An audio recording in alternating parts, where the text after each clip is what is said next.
এর শুভেচ্ছা নিন। এই মুহূর্তে আপনাদের সামনে কথা বলতে চাই ডিবির জালে শিরীন শারমিন চৌধুরী। এরপর আরো বড় বড় রাঘব বোয়াল। আমি একটা কথা বলি না যে আওয়ামী লীগের কতজন দেশের বাইরে চলে গেছেন? ম্যাক্সিমাম দেশে আছেন। শতাধিক সংসদ সদস্য এখনো দেশে আছেন। মন্ত্রী, আওয়ামী লীগের কেন্দ্রীয় নেতা এখনো দেশে আছেন। স্পিকার শিরীন শারমিন চৌধুরী আওয়ামী লীগ পতন হয়েছে 2024-এর 5 আগস্ট। পতন পরবর্তী এই যে 1.5 বছরের বেশি সময় তিনি বাংলাদেশে ছিলেন এবং খবর হলো স্পিকার শিরীন শারমিন চৌধুরী গতকাল মধ্যরাতে গ্রেপ্তার হয়েছেন। গ্রেপ্তারটা দেখানো হয়েছে তার নিজ বাসা থেকে, ধানমন্ডির বাসা থেকে। স্পিকার শিরীন শারমিন চৌধুরী কি ধানমন্ডি বাসায় ছিলেন, নিজের বাসায়? ইউনূস সরকার তো তাকে অ্যারেস্ট করলো না, তাহলে তারেক রহমান সরকার কেন অ্যারেস্ট করছে? দেখুন, স্পিকার তৃতীয় গুরুত্বপূর্ণ ব্যক্তি। পদসোপান অনুযায়ী 1 নম্বরে রাষ্ট্রপতি, 2 নম্বরে প্রধানমন্ত্রী, 3 নম্বরে স্পিকার অবলিক প্রধান বিচারপতি। আওয়ামী লীগ সরকারের তৃতীয় গুরুত্বপূর্ণ ব্যক্তি অলরেডি অ্যারেস্ট হয়ে গেলেন। অথচ কদিন আগেই কি শুনলেন যে স্পিকার নিখোঁজ, পলাতক বা যে কোনো কিছু। এই যে নতুন যে সংসদটা গঠিত হয়েছে, এই সংসদটা স্পিকার এলাকা দ্বারা কিন্তু গঠিত হয়নি, শপথ হয়নি। কেন হলো না? সরকারের থেকে তখন ব্যাখ্যা ছিল যে স্পিকার নিখোঁজ বা পলাতক।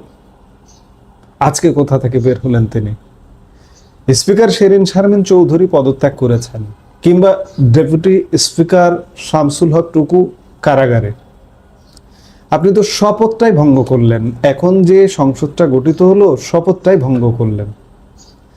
স্পিকার যদি পদত্যাগও করেন, কিন্তু তার সর্বশেষ একটা দায়িত্ব থাকে, নতুন সংসদ সদস্যদের শপথ করানো, পরবর্তী স্পিকারের হাতে দায়িত্ব অর্পণ করা। কিন্তু পদত্যাগ করলেও দায়িত্ব থাকে। ধরে নিলাম স্পিকার পদত্যাগ করেছেন, ডেপুটি স্পিকার আছেন, ডেপুটি স্পিকার জেলে, তাকে প্যারোলে মুক্তি দিয়ে সংসদের কার্যক্রম করে তারপরে আবার তাকে নিয়ে যান। কিছুই করেননি, অন্য পথে এগিয়েছেন, প্রধান নির্বাচন কমিশনার দিয়ে শপথ নিয়েছেন।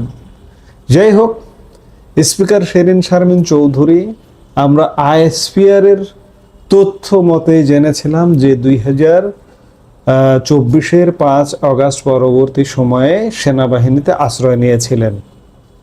যেহেতু আইএসপিআর প্রকাশ করেছিল, আমরা গত রাত পর্যন্ত ধরে নিতেই পারি তিনি সেনা হেফাজতে ছিলেন। অবশেষে তাকে অ্যারেস্ট করানো হলো এবং দেখানো হলো যে বাসা থেকে অ্যারেস্ট করা হয়েছে। বেশ কদিন ধরে এই সরকারটা গঠিত হওয়ার পর থেকে আওয়ামী লীগ নামধারী কিছু লোক, আমি এটাকে বলি জামায়াতে ইসলামী আওয়ামী লীগ শাখা, তারা রাষ্ট্রপতির অপসারণ চান। জামায়াতে ইসলামী কিংবা এনসিপি রাষ্ট্রপতির অপসারণ চান। এই জামায়াতে ইসলামী আওয়ামী লীগ শাখাও রাষ্ট্রপতির অপসারণ চান। এবং এর পরে বেশ কয়েকদিন ধরে আপনি সোশ্যাল মিডিয়ায় দেখবেন যে জামায়াতে ইসলামী আওয়ামী লীগ শাখা সেটি বলা বলি করছে স্পিকারের শপথ, এই সংসদের শপথ থেকে, সেই সময় থেকে, যে স্পিকার কোথায়, সরকার সেটা জানাক, স্পিকার কোথায় সেটা প্রকাশ করুক। এবার সরকার সেটা জানিয়ে দিল। কারণ সরকারের বিরুদ্ধে আপনি অভিযোগ করতে পারবেন না যে সরকার গুম করেছে, বিএনপি সরকার গুম করেছে, কিংবা ইউনূস সরকার সংসদের স্পিকারকে গুম করে দিয়েছে, এটি বলতে পারবেন না। যার কারণে সরকার প্রকাশ্যে আনলো। আওয়ামী লীগপন্থী সোশ্যাল মিডিয়া অ্যাক্টিভিস্টদের ক্যাম্পেইনও এর পেছনে একটা ভূমিকা পালন করে থাকতে পারে। কারণ জানতে চায় মানুষ স্পিকার কোথায়। দেখুন, স্পিকার আজকে অ্যারেস্ট হয়ে গেল। এখন প্রশ্ন আসছে যে এরপরে আরও কে অ্যারেস্ট হবে? একটা জিনিস পরিষ্কার যে বাংলাদেশে সহাবস্থানের রাজনীতি হবে না, আপনি যত কথাই বলুন না কেন।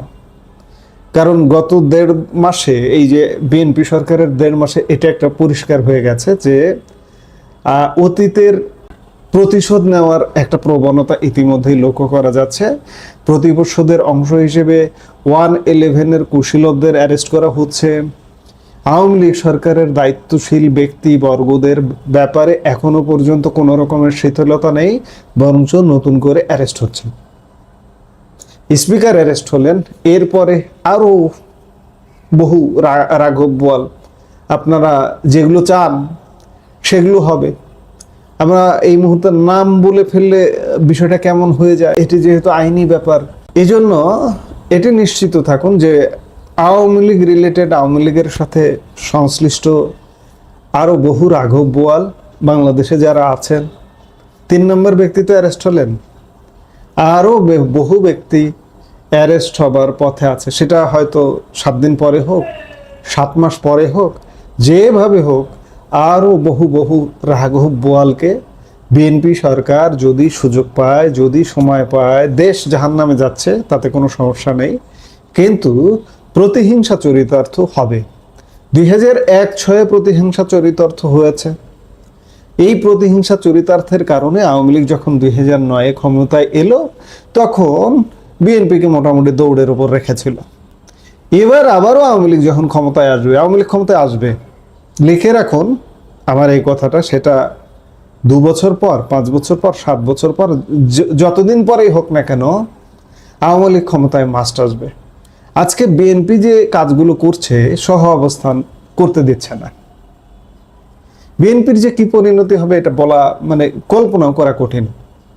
বিএনপি যদি এই পথে হাঁটে, বিএনপির যদি এখনো পর্যন্ত শুভ বুদ্ধির উদয় না হয়, হ্যাঁ, আওয়ামী লীগের হয়তো নানা অত্যাচার, আরো সামনে বহু অত্যাচার অপেক্ষা করছে।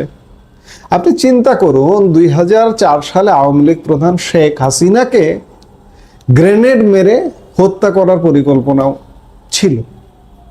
এত এত লোক, 23-24 জন কিন্তু ওই গ্রেনেড হামলায় মারা গেছে। মৃত্যুঞ্জয়ী শেখ হাসিনা মৃত্যুকে জয় করে কিভাবে যেন বেঁচে গেছেন। 24-এর 5 আগস্ট বেঁচে গেছেন, বারবার বেঁচে যান। এই বারবার বেঁচে যাওয়া মানুষটা আবার ক্ষমতায় আসবে, এসে আবার কি হবে, কি পরিণতি হবে। বাংলাদেশে এগুলোই চলবে, সোজা কথা, বাংলাদেশে এগুলোই চলতে থাকবে। বাংলাদেশের কোনো আশা ভরসা, আসলে আশা ভরসার কথা বলতে পারছি না, কারণ যেখানে প্রতিহিংসা থাকে, রাজনৈতিক সহাবস্থান থাকে না, যেখানে জামাতে ইসলামে বাংলাদেশের স্বাধীনতা মানে না, স্বাধীনতার নেতৃত্ব দেওয়া আওয়ামী লীগ আজকে নিষিদ্ধ হয়ে থাকে। আপনি আওয়ামী লীগ করেন, আপনি আওয়ামী লীগের পদ পদবি, দায়িত্বশীল যে কোনো কিছুতে ছিলেন, আপনি আপনার উপরে দমন পীড়ন চলবে, চলতে থাকুক। তবে যত চলবে, যত চলতে থাকবে, তত মুক্তির পথ কাছে আসবে। এটাই নিয়ম।